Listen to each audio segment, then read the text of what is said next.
know, there seems to be a lot of confusion about the topic of grace.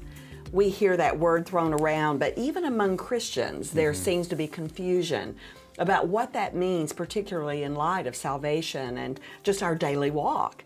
So how do you think this confusion, how do you think that theologians from many, many years past who have changed the definition of grace, how has that impacted Christianity and the church today?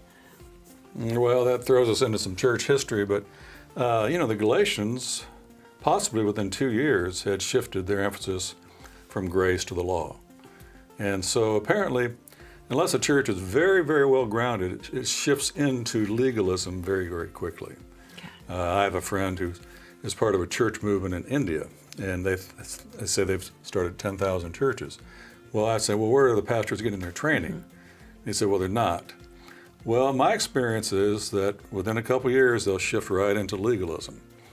Now, we know by 100 AD, when the Shepherd of Hermas was written, and that's the oldest document we have outside the Bible, coming right on the heels, perhaps, of John's death, or maybe even written while John was alive on the Isle of Patmos, no mention of grace anywhere. It's a total works orientation for going to heaven. Yes. They're teaching that water baptism is what regenerates you. And that teaching carried right on down through the centuries. Yes. Clement of Rome said a little about grace, but for the most part, grace didn't become a main feature until Augustine came along. And in his battles with Pelagius, he tried to be the champion of grace. The only problem is, he had a lot of qualifiers of how you get grace, like the 7 sacraments. Yes, yes. So all religious groups in Christianity name grace. They all use grace, some more than others, but they all talk about grace.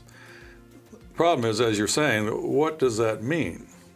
And what we're trying to say is that Ephesians 2:8 and 9, for by grace are you saved by faith, that not of yourselves is the, if everyone understood grace, they'd stop right there. You're saved, for by grace are you saved through faith, period.